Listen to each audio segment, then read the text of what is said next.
teacher training only for advanced yogis, or can newbies participate too? Ooh, yeah. Teacher training for everyone.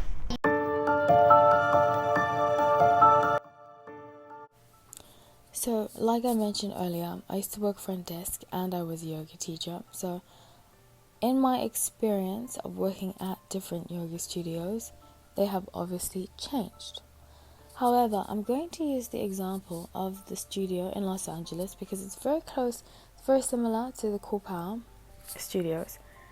And I worked front desk as well as I taught. So it gave me a chance to see what's happening behind the scenes and in front of the scene too, if that makes any sense. So when I worked front desk at this yoga studio, we would have sales meetings every first Tuesday of the month.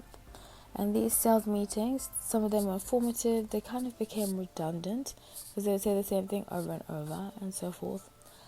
But something that I found very interesting about the sales meetings was that teacher trainings were included in that. Now, I would often sell very well. I'm really good at sales. That's something that I have been since I was a teenager.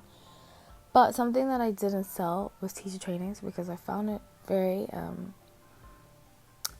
very disingenuous to be selling something that I hadn't taken myself and that I didn't believe in, because I didn't believe that the quality of the teacher trainings that they had put out were worthy of the money that they were asking for.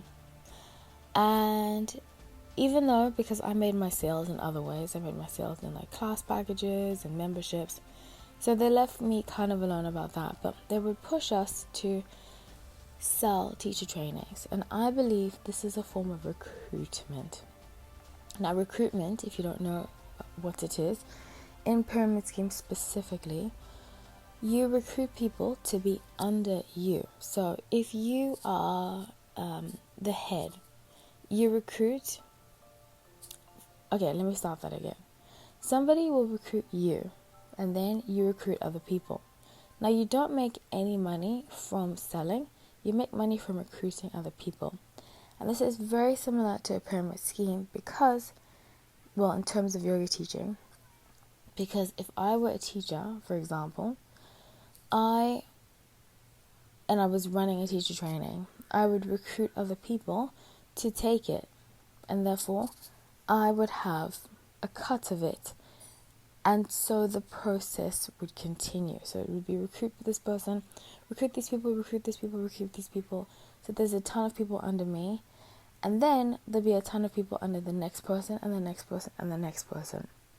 So a lot of the money made was not by me teaching class, but by me recruiting people to take a teacher training.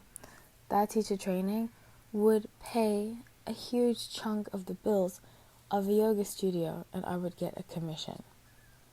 That's why I believe the way that these teacher trainings are being run are very similar to pyramid schemes. And I cried over this. Like, I would come home from training and I would cry because it was not what I expected, and I was just emotionally, it was so hard.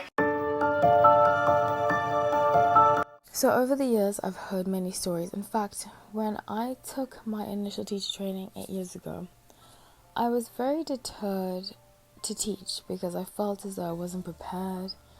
And I will soon do a surviving story, my own surviving story, about what I went through in teacher training and about me teaching at that particular studio.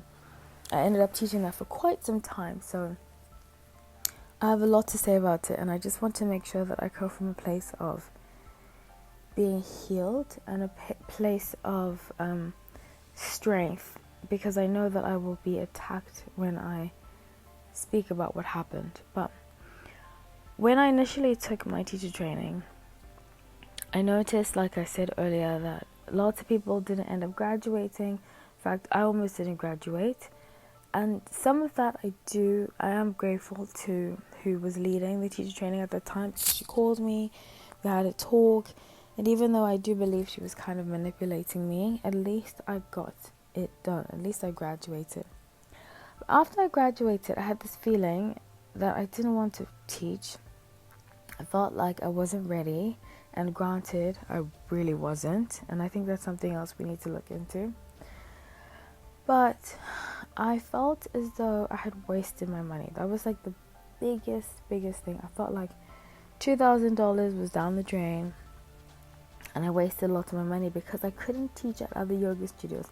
I couldn't teach at Bikram, I couldn't teach at the time, I couldn't teach at Bikram, and I couldn't teach at other yoga certified places because it wasn't a 200-hour that I did. It was just a hot yoga certification meant for that specific studio. So I felt like I wasted a lot of money, and I was really sad about that. In fact, I think I was mildly depressed, to be honest, and I didn't know what to do with it. So I stopped teaching for a bit, and when I did, I would come into contact with people that I'd either gone to teacher training with or who had done teacher training of themselves who felt like that too. In fact, a lot of them just stopped practicing because a lot of them, I felt from what their stories told me, were just very jaded by the yoga industry and by how things had been run. And I don't blame them, because it was only after I took my second teacher training that I feel comfortable again to get back into the flow of teaching and to teach from a place of understanding and authenticity. So just speaking to so many people who has lost their money, felt like lost their money, wasted their money just went down the drain, it really disheartened me, and it made me think about how other people could feel disheartened too. And it kind of reminded me, like when I was watching the LuLaRoe documentary on Amazon, I was reminded of so many stories I had personally heard of people wasting their money on teacher trainings, and it was very, very upsetting. I almost actually made a documentary about it, but a lot of people pull out of it and just say, hey, I don't want to do it anymore because it's too upsetting to even talk about. And I totally understand. I completely understand where they're coming from. But a lot of people worked really hard to save up that extra $2,000, and to have it just go down the drain was very upsetting to watch, and very upsetting to just know that nothing was being done about all the money that was being wasted on these teacher trainings. As a community of activists and peace-loving yogis, we're committed to the health benefits of hot yoga, community outreach, and environmental awareness with the intention to help make the world a better place.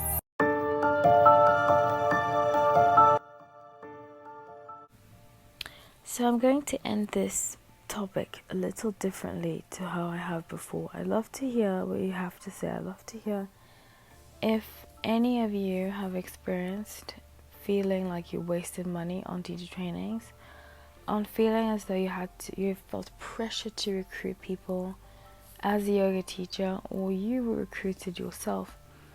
Because I think this is a conversation that we need to start having, of how these yoga studios, a lot of them, are taking advantage of people through yoga teacher trainings and aren't providing a proper service for a proper result.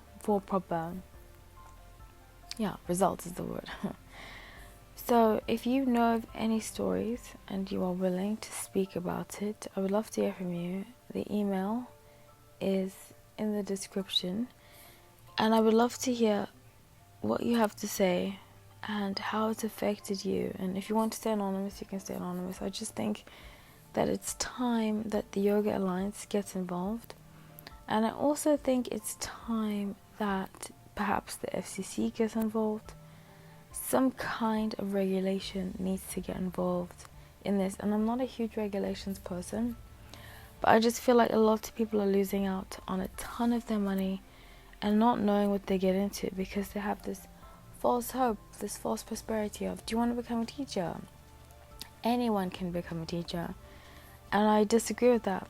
I am a realistic, I'm a positive, optimistic realist, and Not everyone can become a teacher. You have to dedicate yourself. I believe you have to have had a amount of training of being a yoga teacher. I've seen some yoga studios, somebody take one class and they've decided to become a yoga teacher. So I do believe some kind of regulation needs to happen in the yoga teacher trainings, so that there's formalities and that students are really being taken care of once that teacher starts to teach.